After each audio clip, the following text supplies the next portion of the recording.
Hello again, it's Maria. I am recording the second video. Gaya told me to improvise. This is what she's telling everyone, to improvise. So I am improvising. I'm doing my best at least. Not a good improvisator, I am. Well, I was speaking to you about Yeshua, about Jesus, about... Now, again, I'm referring to Debbie because Debbie kind of spoke about it, and she spoke about it a lot, and I need to refer to what she had to say. And I find it quite bizarre that she sort of received knowledge channeling about some book that is actually in the Vatican's basement.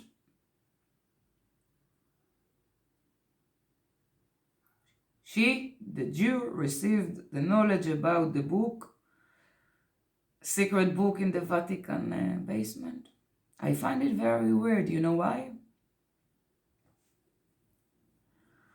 Because I know someone, a Christian monk,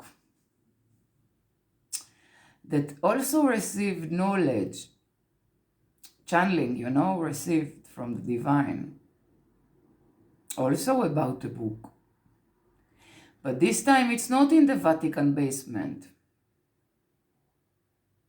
It is either in Mea Shearim, the neighborhood of the very religious Jews in Jerusalem, or in Bnei Brak. 90% chances it's in Mea Shearim in Jerusalem, the book. This is what the Christian monk got, channeling. That there is a book, a very, very ancient book, and it is not changing. This is not the Mandela effect.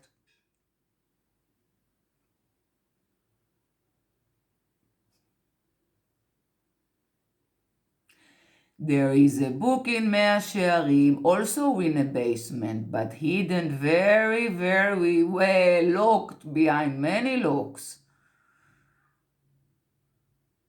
It is in a purple cloth. You know, this soft cloth they put in the synagogues? Purple. And it is wrapped in that, and it is in a big wooden box, locked in a basement, locked behind many, many, many, many locks. Now, this book was written by some Kabbalic rabbi a few hundred years ago.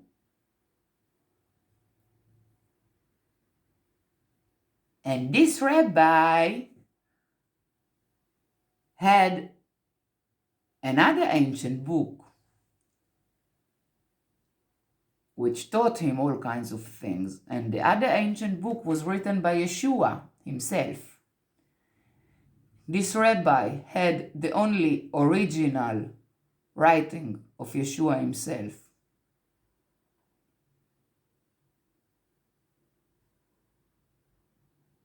After he studied the knowledge, he burned the book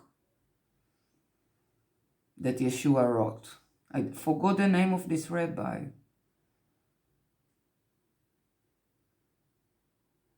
However, he wrote a book. And before he died, he asked his Hasidish, his followers, that once he died, they need to burn this book. And he made them swear that once he dies, they will burn this book. And they did, they swore. But they didn't burn the book. It is in Mea Shearim somewhere, well hidden. It has the codes. Yehovah is not the name. And Havaya is not either. It has something to do with those letters, ever there are extra letters and other pronouncement of sound. There are words that are carrying the direct code of creation. It was given to only rare people throughout history. Eliyahu the prophet was one of them. It's been passed on very secretly through the Hebrews, and Yeshua was Hebrew.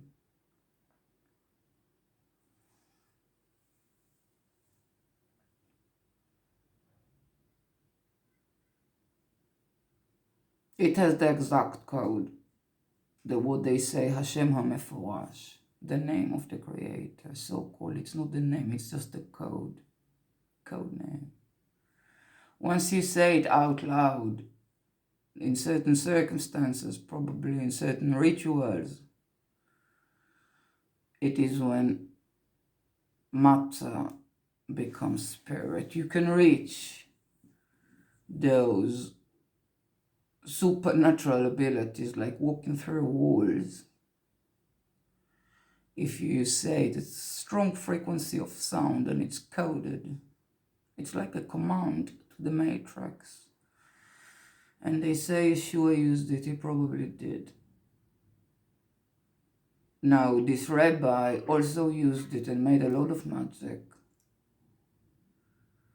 And he understood how dangerous those secrets are. This is why he wanted it to be burned, but they didn't.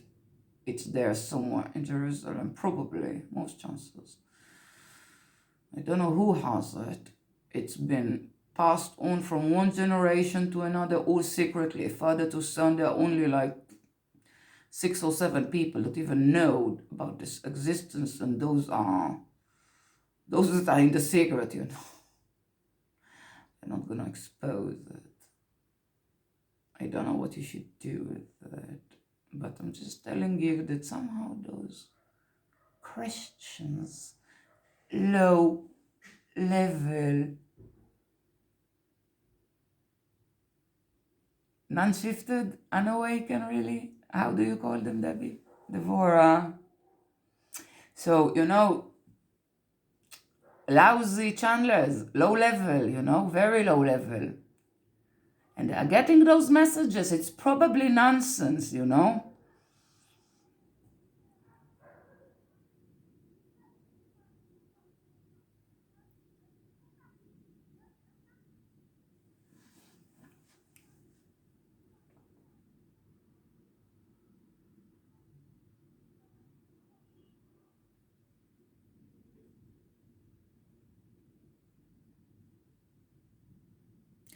So, you know, someone like Rachel, you don't believe how she looks at me.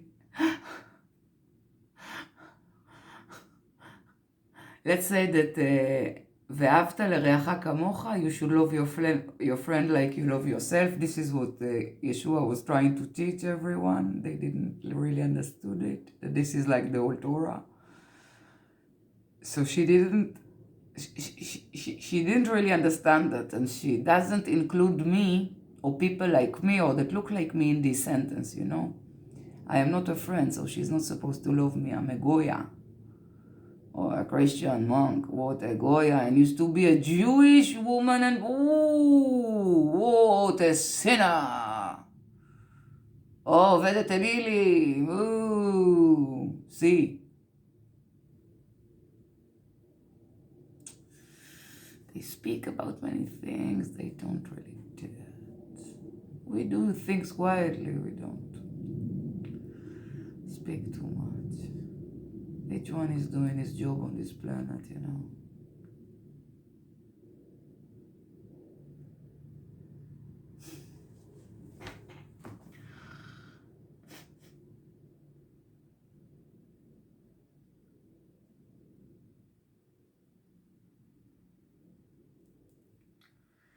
The energy of Jesus is everywhere you call it. It will be there, okay? It's an energy. Yeshua himself, will he be reincarnated? Maybe he already did. But it's not what you think, and it's not the Savior that will save you, and it is someone that is capable of raising your frequency and teach you things about awakeness. He was trying to help people to be awakened, exactly like the Buddha did, and exactly like other people today that claims to be teachers to the awakeness of the consciousness. It's exactly that. He tried to do it 2,000 years ago. Even today, it's so difficult. People don't understand. So 2,000 years ago, they didn't understand at all. So he did his best. He did a good job. He was a good teacher. Eventually, what is Christianity? Eventually, Christianity is sort of secular Judaism, liberal Judaism, sort of, not exactly, but yes, followers of a Hebrew enlightened person, a Hebrew Buddha. Yes. Those religions are wanted forever. This is why it didn't feel too weird for me to become a Christian. I didn't feel that it was something different than what I had before. It was an addition, something extra. Okay, you had the Torah, and now you have the New Testimony to another Hebrew prophet, and a very good one. It's just like the Hasidish, just like the Jews that have this rabbi that they think he is enlightened and they become his Hasidish, like the Breslevs, like the Hasidish of Rabbi Milubavitch.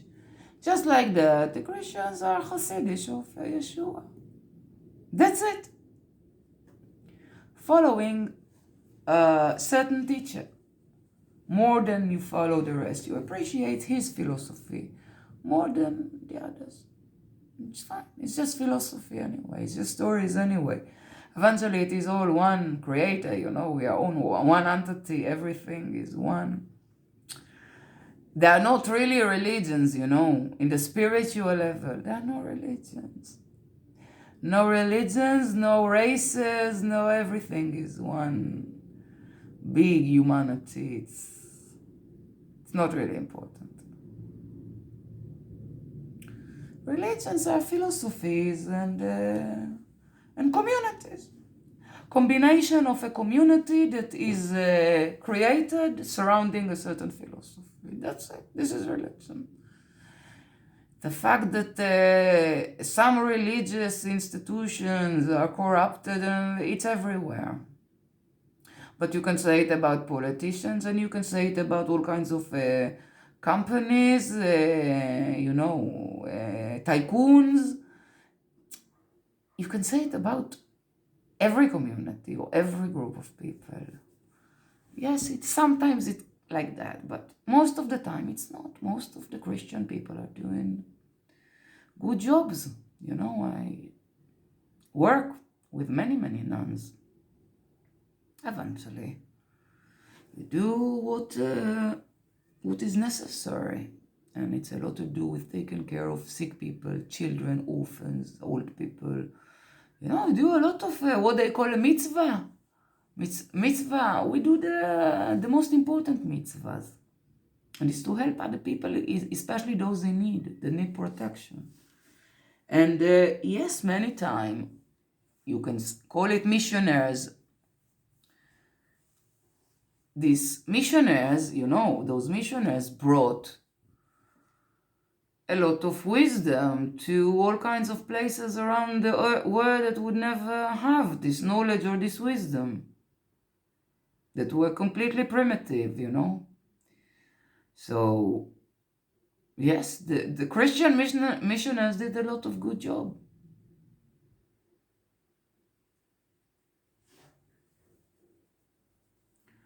People seem to judge it too much, you know? Oh, those religions are taking over, taking over.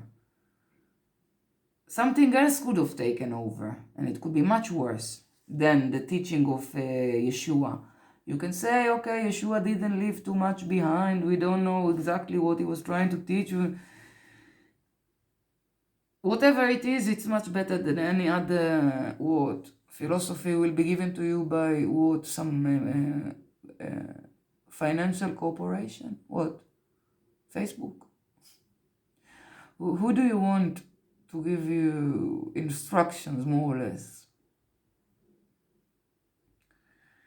So it could be all kinds of other things. And the fact that all you have is religions, and some are not destructive, some are, but some are not. It could be worse. I'm not saying that this is the right thing, okay? Eventually we'll all have to go beyond religion and live in one harmony, one union of humanity beyond all of the religions. One day, when the Messiah will come, maybe.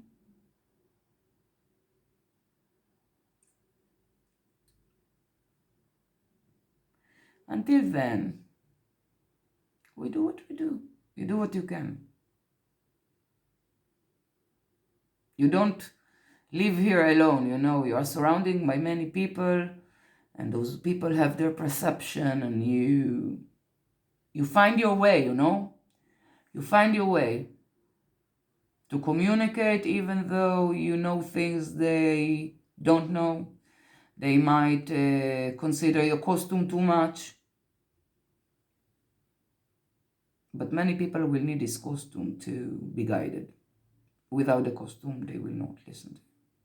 And each one chooses his costume. It's exactly like a rabbi. Like you choose to become a rabbi, you choose to put this costume on yourself, just like that. Other people put other costumes. It's the same. And it's not better because it's Jewish. It's different. Yes, each religion has its own frequency, has its own vibration. I don't think they are higher or lower level, or I don't see it as high and low at all. It's different frequencies, different energies. Not higher or lower. It's just judgmental to start, you know, defining things as lower or higher, or there is no high and low. If you think about planet Earth, it is actually floating in the middle of space, you know, and you live around it. So sometimes, you know, sometimes you are on the bottom of the earth, sometimes you are. There is no high and low because it's in the middle of the space. There's just a planet floats in space. There are others, but let's speak about this one. There is a ball, a planet, float in the middle of nowhere, nothingness around. And you are rolling with it, and sometimes you are up, sometimes you are down. So is there an up and down? Relate to what? You need something to relate to. Now you cannot relate to the other planets because they are moving too. So it's also, and they're rolling, and it's also the up and down is undetermined.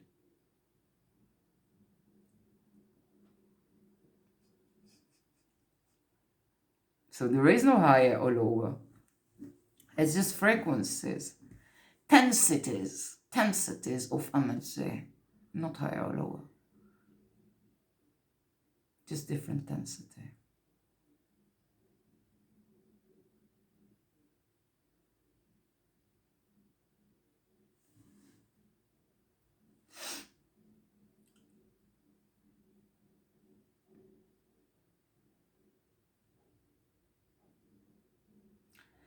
Yeshua woke up, became a Buddha, became enlightened, you can call it like that.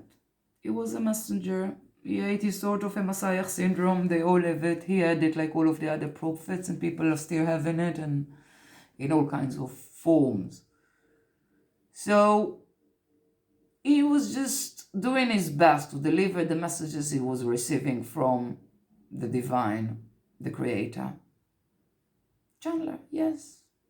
Chandler, you call them today Chandler, but a very, very good one. A Chandler that is also awake and knows the secrets of existence. That's it.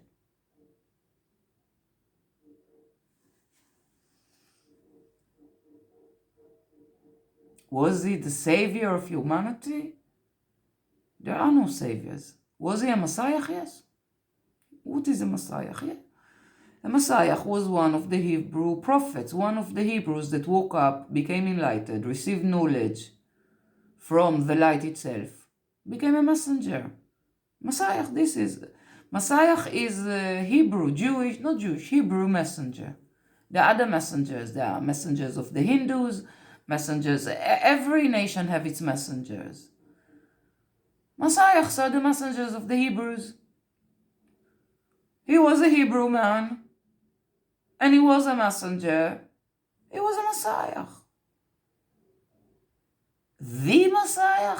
There is no the Messiah. Never have been. All of the other prophets, the other Messiahs, did not save humanity or anything. They did what they could, They were good guides, good teachers, as long as they lived, and that's it. No one was speaking about saving humanity. It's impossible to save someone else.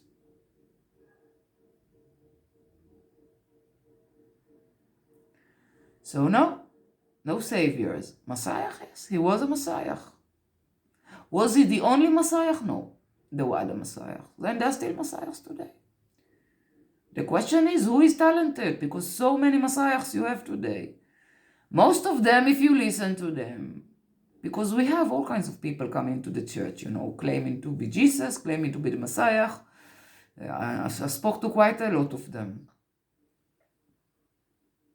I asked them those syndromes, okay? They went to psychiatrists, they went to rabbis, they went to all kinds of places. Couldn't find a cure to the syndrome. Some come to speak to me.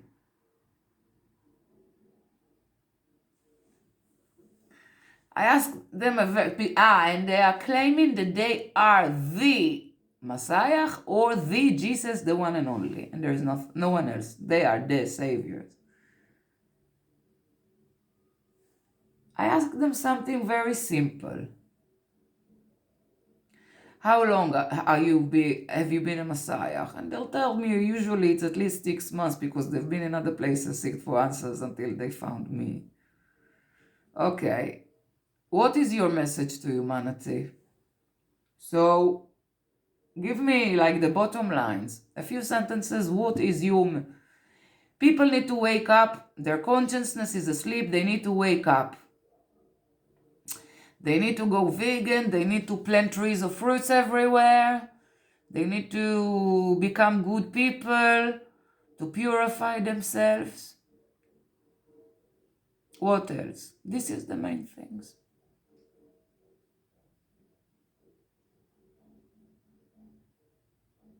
How can you wake them up? How can you save them? I will teach them. What will you teach them? How to wake up. How do you help people wake up? I will tell them that they need to wake up. Eventually, I kind of push them to the corner. It's like, what is your message? What truly is your message? And their messages are the same, and everyone else is saying the same. The activists, the vegans, nothing new under the sun. Like, if you want to be a messenger, you take it seriously. Have some good messages. If you claim that people need to become awakened, and you are there to awaken them, let me hear you speak about intelligent ways to help people wake up, if such exist. So I hear all kinds of Messiah and tell them, eventually they go and tell you, you need to go to Shuva. So you need to become Jewish and religious, and then what? You see how many religious Jews there are. The Messiah doesn't arrive. It doesn't work. They have no answers.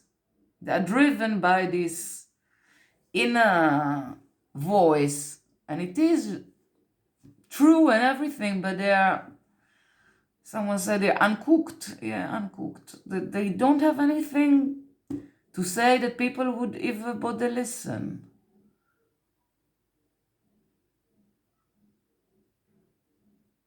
So they are messiahs. They're just not interesting messiahs. They're not good philosophers. They are messiahs.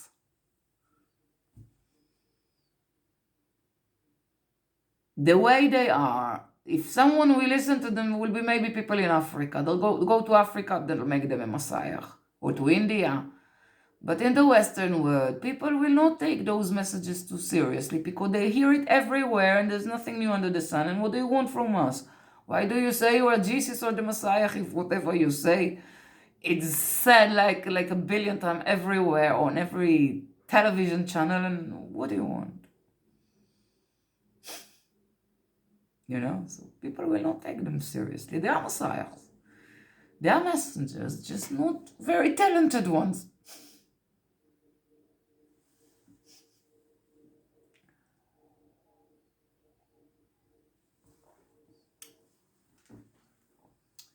Well, I wish you Messiah syndromes and Jerusalem syndromes and the rest with the Shiva syndrome and whatever syndrome you have, a spiritual syndrome. I wish you to put your feedback on the ground. I wish you the greatest love possible and protection by the energy of the light. If you are Jewish and you don't like the energy of Jesus, this is fine. It was the same energy like Eliyahu the prophet, so you can hook to Eliyahu the prophet. If you are Jewish, if you are Christian, you can use the frequency of Yeshua. And we are heading towards a mass awakeness, and each teacher that left his wisdom and light here is helping humanity wake up and don't judge by the stories. They just done whatever they could according to the circumstances, and don't try to compare between all kinds of levels of, okay? So, I wish you all well, and I wish you a very safe journey into the Pardes. Once you enter the Pardes, I wish you a safe journey. May you become the best exorcist ever, and may you beat the evil spirits very, very easily, slowly, easily, like piece of cake, and may you meet the light itself when you are there. So, in the name of the mother and the father and the son and the sister and the brother and the grandmother and the grandfather and all of the beautiful spirits. I wish you soon to be Christmas. So yeah, it's probably, until it will be on YouTube, it's probably gonna be Christmas. So I wish you a Merry Christmas and a Happy New Year. And may God watch you. And this is it. Goodbye. Bye-bye.